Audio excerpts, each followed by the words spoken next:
Okay, as everybody knows, my name is Rick Drew. I'm the chair of the Citizens Advisory Group for the Whittaker-Bermite cleanup. We had a multi-jurisdictional meeting last week, I believe it was. And this is a presentation that was made by the operating manager for Whittaker. The city asked him to do a PowerPoint, and so he presented it at our meeting also to tell us what's going on the Bermite property, because cleanup's going pretty quickly and it's being expanded. And so we were going to show you some of the things. Like I say, this was the PowerPoint. He spent 2 hours last week explaining it to CAG. We'll go through it really quick. I'll just show you some of the pictures and give you some of the information. The map I gave you is it's a little hard to see, but it's the property, Bermite property, which is divided into six operating units. So that's what OU stands for, is operational units. OU1 has already been cleaned up. OU5 is about 99% clean, and they're working on OU2, 4, and 6, and they're still working on those.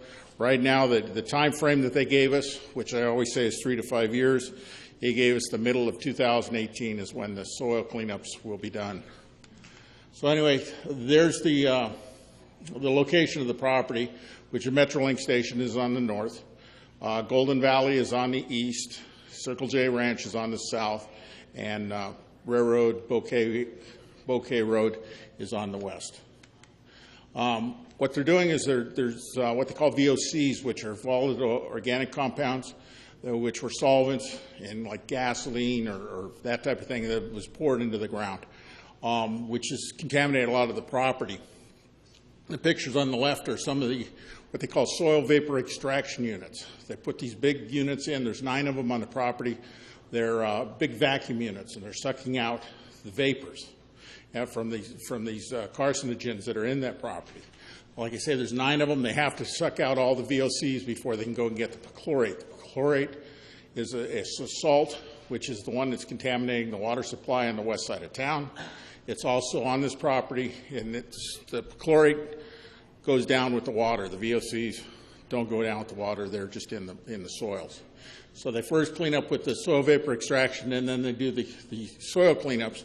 And the bottom right is one of the pads of where they're treating all the soils.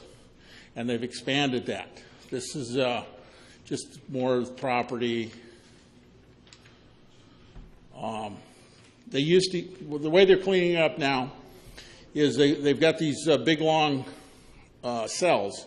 They're about 120 feet long, 25 foot wide, 6 foot tall. They fill those. What they do is they excavate the dirt in the contaminated areas. They bring it over here at the top of this picture where those white things are. That's Golden Valley Road there, up to the top left. Those white piles are, that's where they're cleaning the dirt. What they do is they dump the dirt into what they call a pug mill. They add moisture, and they add glycerin and salt or sugars to the dirt. Then they put them in these cells, cover them with a black vinyl, and let them sit for 40 to 60 days. The microorganisms that are in the dirt eat the perchlorate, but that feeds them with the sugars and stuff, which accelerates them so that they eat all the perchlorate. Then the dirt's tested. Once it's tested and it's clean, after the little bugs have done their job, then they pull that out, put it back into the place where they pulled it from. And so they're moving thousands and thousands of tons of dirt. This is the first pad. They've expanded to 2 pads now. And they've also expanded. The machinery at the top of that is what's called a pug mill, and they've added 1 more. So there's 2, and so there's 2 operations going now where they're adding all the amendments to the dirt, and then they're piling up here and treating all that dirt. The pad on the right, where it's just a flat dirt area, that's the second pad that they're adding. And this is just showing you how they've built it. and it ends up with a cement bottom. And they've got big Lego blocks that they call them, huge cement blocks that create all the cells, and that's what they've been using. And there's the pad that they've built, and they're going to start filling that up because they've been at capacity for the last almost year. Then they also build retention ponds so that any kind of stormwater, of course right now we don't have any stormwater because it's 112 degrees outside, but in the wintertime they catch all the water that ends up on the property and these pads and stuff and retain it onto the property. It doesn't go off of the property, so that and this is just them building the retention pond for the new pads. That just shows that's a picture of the kind of machinery they were using when they first did OU1, which OU1 was done in 2008. But now they've expanded to the trucks are a lot bigger now. You can see the big dump truck there, and so they're doing a lot more with a lot bigger stuff. And they're really going great guns at it. This is one of the excavations. This is an excavation in the train station parking lot. There was 2 areas in the train station parking lot that was not paved. The parking lot at the train station was contaminated also, but they built the train station before they cleaned up the contamination. So that's one of the dirt areas that they dug down to clean the contamination at the train station, the Santa Clarita Metrolink station. Like I say, they've completed OU1, they've completed OU5. They excavated 188,000 cubic yards of dirt, and they treated 164,000 cubic yards of dirt. So they're now 2 through 4, which they're working on. They're 380,000 cubic yards. They've treated 335 cubic yards, and they've got 790,000 cubic yards remain to treat, which hopefully they're going to be done by the summer of 2018. Don't hold your breath, but that's what they say. They're still working. They've had unexploded ordnances up there, and they've cleaned up some of them. They've had different times where they've informed the public that they were going to explode them. There's still some areas that are landfill areas that they have to screen. They haven't cleaned them out yet. Most of them, there's not really anything contaminated, but there could be exploded ordnances and unexploded ordnances in there. So they have to screen these areas. They're called hula bowls. And they were just landfills that they use. They just back up into a ravine and dump the stuff. So they've still got to screen those, so that's basically what that's about. Then the groundwater, of course, they're doing 2 issues on the groundwater. You've seen the treatment plant that they've built on Soledad, right there in the corner. On this map, there's a little red X or dot by OU5. That's approximately where the treatment plant is. You can't miss it if you drive on Soledad Canyon Road. It's only partially screened, thanks to the city. But that's the water treatment plant for what they call OU7, which is the water remediation.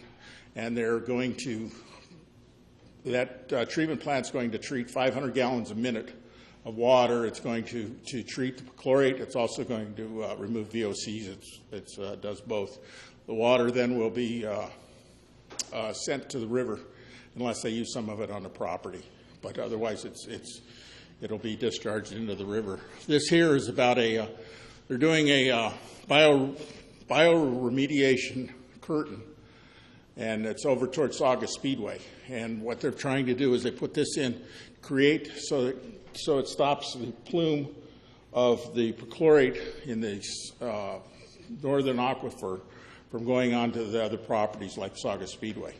And this goes down. The problem that they're starting to do this now because the water table's come up 15 feet from all our rain this year, but it's dropped below 70 feet ground level, and they need water to do this kind of a situation, but that's what they're working on. All those circles are wells, which they'll put this amendment and stuff down, which creates a curtain to stop the plume from advancing. Anyway, and that's part of the putting the amendments into the ground. Of Groundwater, oh, that's where there are two areas at the train station that they're still working on about where there's some contamination. There's perched groundwater in the property where the water it sits on an impermeable base and it's been contaminated. They're trying to alleviate most of that, but some of the perched groundwater is underneath an area called Burn Valley, which is one of the areas that will never be cleaned up to any kind of level that you can put people on except for put a road across it. It'll just either be open space or a road going through that area, maybe sports fields, but that area cannot be cleaned up totally. This is the groundwater, get through some of this. Oh, these are the wells that just shows you what the wells look like where they're going to pull the water out of the ground. Water comes from these wells. It's pumped or flows up to a storage tank up on a ridge, and then gravity's used to feed it down to the treatment plant, which is on Soledad right there. There's the treatment plant next to the railroad tracks. This is how that's the transfer tank, which the water's pumped up to, and then this is on top of a ridge, and from here it's gravity fed down into the other treatment plant. This is all contained here so that no water can escape from there. That's just the piping going down, and that's going downhill towards the treatment plant. Trenches where they put piping through. Then they had to run the pipe underneath the railroad tracks, which I guess it took an act of God to get the railroad to agree for it, and then they finally were able to do it. So they had to bore underneath the railroad tracks to put the piping underneath, and that's finally been completed. That's the area where they're putting the treatment plant is located now. This is the construction of the treatment plant, and all that treatment plant. I'll tell you what, I've never seen so much rebar in a cement pad as what's there. There's barely enough room for the cement to go in with all the rebar, but that's the base of the treatment plant that they put up over there. So that's what it's sitting on with that cement. This is just the installation of the tanks. Then there's the canopy that went up, and some of the screening that the city's required. These are the tanks. They also use two kinds of acid in the treatment of this water. And so they've got to get all these permits for that also. This small white tank there is for the AQMD also. That takes care of some of the, if any of the vapors come out of the water treatment. Like I say, there's two tanks there with different acids in that they have to use, so they've got to have permits from the fire department also because of the hazardous materials that they use on this. But the tank is in testing process now. It should be working any day. Now, this is just the treatment facility that's there. Like I say, 500 gallons a minute is how much water that's going to treat. That treatment plant will probably be in operation for the next 30 years just to treat all the water. Hopefully, it'll stop the plume that's contaminated the water supply over on the west side. On this map, there's a dashed line that goes off to the left of this map, and that dashed line is kind of it goes to the left anyway. The dashed line is basically where the plume of perchlorate has extended from the property of Bermite all the way over. It's to McBean and Valencia Boulevard. That's as far west as it's gone so far. Is it operating? The tank it is just starting up operation. Like I say, 500 gallons a day they're going to treat it. So anyway, that's what was presented, and we're hoping that it gets, they keep on schedule and it does get done by 2018. I don't know if everybody saw, I was quoted in the Signal about a week or so ago. We had Jim Holt come to our meetings. He did call me and ask me my opinion on the things, and I told him I wouldn't want to live up there, but light industry would be perfect. He asked me what I thought about a stadium. That would be a good use for it. Al likes a fairgrounds. I think that's a great use for it up there also. It's a beautiful piece of property, and hopefully we can get it cleaned up so that they can get the roads across, because it would sure, if they put just Via Princesa through, let alone Magic Mountain or the Santa Clarita Parkway, with those roads through, of course, it's not going to alleviate traffic. It'll be gridlock like everything else. It'll give you a little bit easier time to get from Canyon Country to Newhall. And it would definitely give first responders shorter distances to travel if they need to, because they are putting the sheriff's station on Golden Valley Road, and if Via Princesa went in, they could get to Newhall in no time, just as fast as they could get to Canyon Country. But if Via Princesa doesn't go through, they've got to go all the way around like everybody else has to. It's a long ways. Anyway, that's my report, and any questions? I was wondering if the California Department of Toxic Substances didn't tell your group a long time ago if the city would put in the Magic Princesa, which is Via Princesa to Magic Mountain, and there are other major roads first, there's a whole lot less cleanup below the roads. Saves money, saves time. But they're not allowed. But with the resolutions that have been passed over the years, they're not allowed to do any of that until the cleanup is complete. You have to look at maybe who passed the resolution. City passed the resolution of DS-12. The after they were sued.